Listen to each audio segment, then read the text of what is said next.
This isn't Heritage High Number, and that's on purpose because I am not paying $250 for a hobby box that should only be $100. It's just insane. Instead, we're going to rip open this 2025 Series 1 Mega, which I got for retail at $50. And while I rip it open, we are going to talk about what's going on with the hobby and why everything seems to be getting more expensive by the day.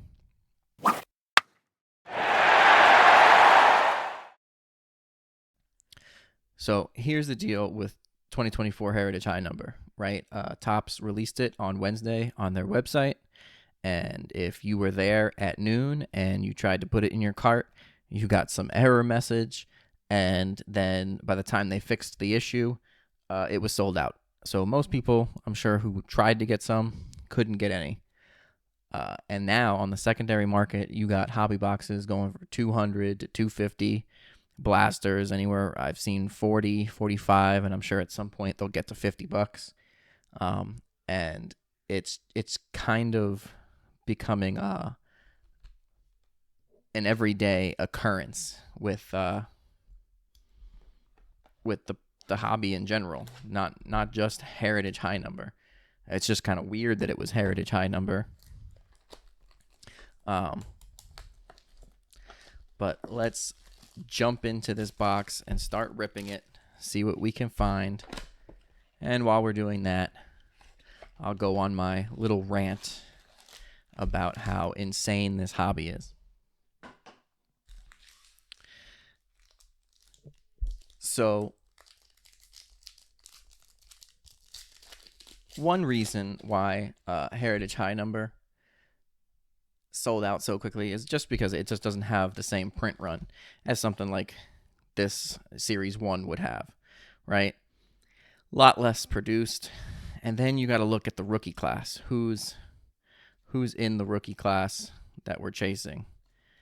Paul Skeens, the Jackson trio of Holiday, Churio, and Merrill. They're all going to be in there with autos. And it's just crazy, right? And so you've got this low print run mixed with the high demand because of who's in the set, and everything just gone within a matter of seconds. But it makes sense to have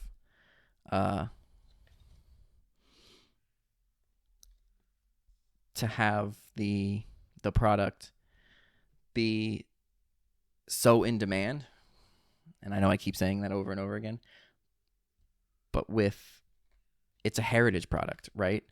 It just doesn't hold the value. $250 now for a hobby box is wild, and most people can't justify that. I know I can't justify it, so I'm refusing to pay that. And then let's be honest, in 2-3 years, how many of those heritage cards are even going to be worth the cardboard they're printed on? Most of them won't be.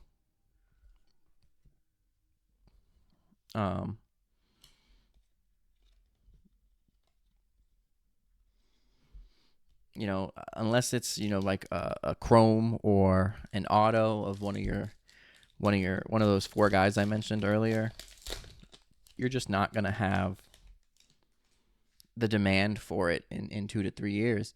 And at $250, it's almost like gambling at this point. Like, I get that, hey, when you open a box of cards, you're probably not getting your value back. You're not getting what you paid for it back.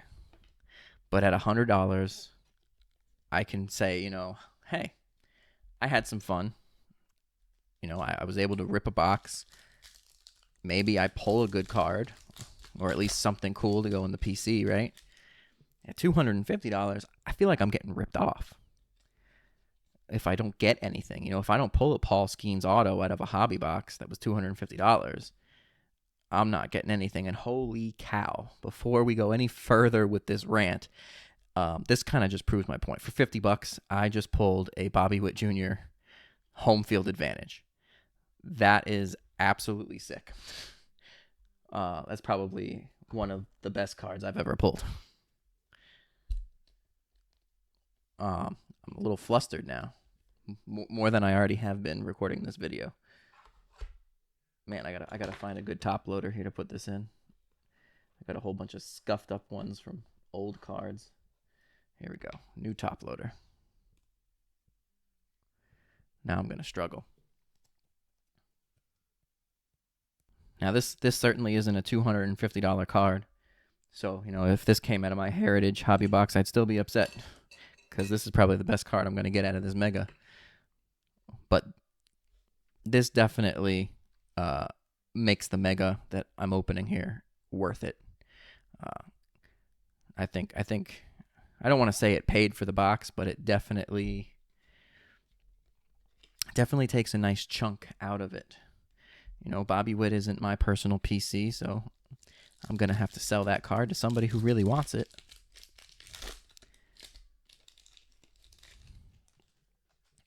But now, back to my rant. Like I was saying, if you don't hit one of those cards and you're paying $250, you feel like you're getting, at least I do, you feel like you're getting ripped off. And we gotta draw the line somewhere. Now, obviously, I think the demand is high, but I think part of that is the new sales strategy for a lot of individual people is breaking, right? Breakers kind of inflate demand, right? The perceived demand because of breaking is up because they buy so much product. And don't get me wrong, I don't think breaking is the worst thing in the world and that breakers are just terrible, because obviously you can get into a break and you can get some cool cards for a fraction of the cost of what it would cost you to buy a single hobby box, which that's actually great for the hobby. It's great because I can go and buy a break for the Yankees, my favorite team, for $100, $150, $200, and I'm going to get every single Yankees card out of an entire case of product. Where if I buy a hobby box for $100, $150, $200, I'm getting mixed in with all these cards, like this Bobby Witt, for example. Granted, I'm happy I pulled this card, but it's not my favorite team. So I'm not going to keep this card. It's not going into my PC. This would have been much better pulled by a Royals fan or somebody who has a Bobby Witt PC. If I pulled the Aaron Judge version, that would make me a lot happier.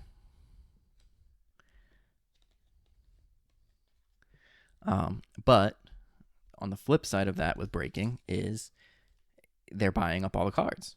They're buying cases upon cases upon cases, and then you've got this perceived demand that, oh man, this product must be crazy good because it's just flying off the shelves so fast and you can't keep it in stock.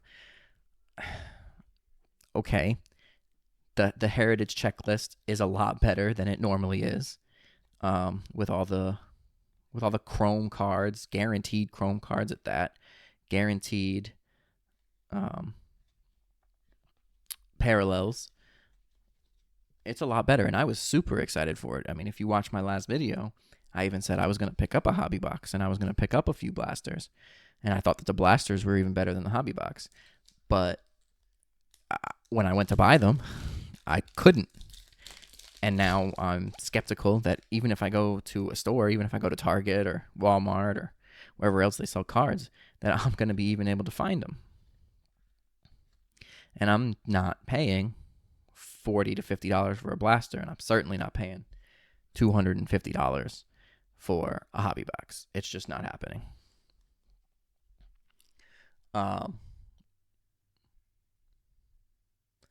And then when you got prices like that, you start pushing your average collector out, right? Your person who just wants to buy a box, a single box, rip it open, see what they can get, and have fun, right? But $250 for a Heritage product? No, we are not. Most normal people average collectors that are just ripping for fun are not paying $250. And you shouldn't. You should not pay that. Like, this hobby is supposed to be fun, right? You're supposed to, go buy a box or two, rip open your packs, and have fun. And if you can sell a card that you get that isn't necessarily your PC, but is a good card, and you can make a little bit of your money back, that's great. But it feels like now, in the hobby in general, is every release is some sort of like investment strategy for people. Like, I'm going to go buy all these boxes and open it and see if I can hit the chase card. And that's just absurd. I mean, look at 2024 Chrome update, right? Double. Mega boxes are still double the cost. And I'm sure hobby boxes are double, if not 150% more expensive than they're supposed to be. The chase cards are gone. Your Skeens has been pulled. Your Holiday has been pulled. Why are they still double what they should be? Why? There's no good reason for it. But it's because people think that they're going to pull that next big card, and they're willing to overpay for the product for it to be them that pulls it. And the fact of the matter is that's not what this hobby is about. You're not going to pull the big card every single box. And Heritage especially. Heritage is like the worst with that. I've been watching people rip it, and yeah, you're getting all these Chrome cards, but most of them are, two second-tier players. They're not their superstars. They're not your top rookies. They're players I haven't even heard of. Or if I have heard of them, they're, like I said, they're just, their role on the team is the everyday guy. They're not your superstars. They're not your top rookies. It's your everyday average player.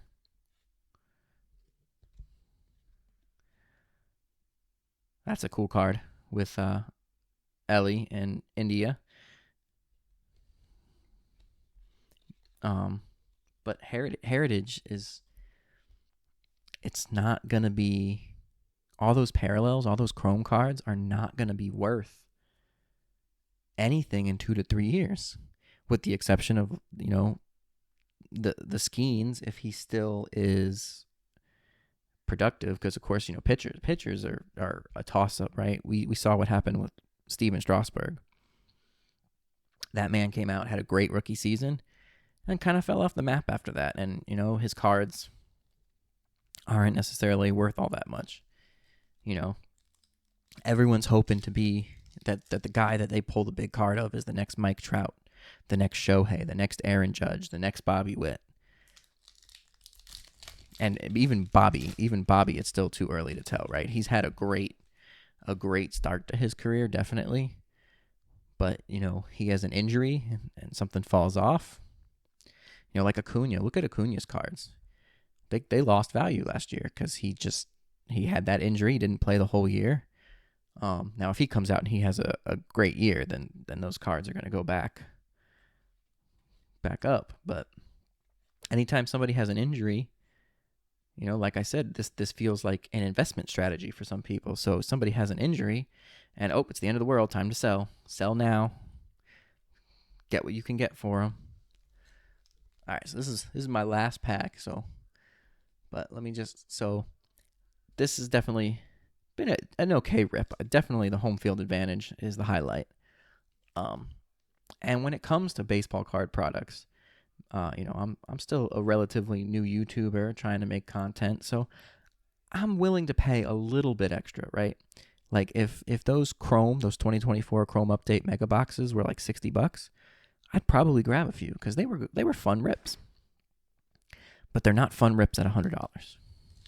Okay, you're not getting you're getting one numbered card, I think, out of there, and an auto, maybe one every 3 or one every 4.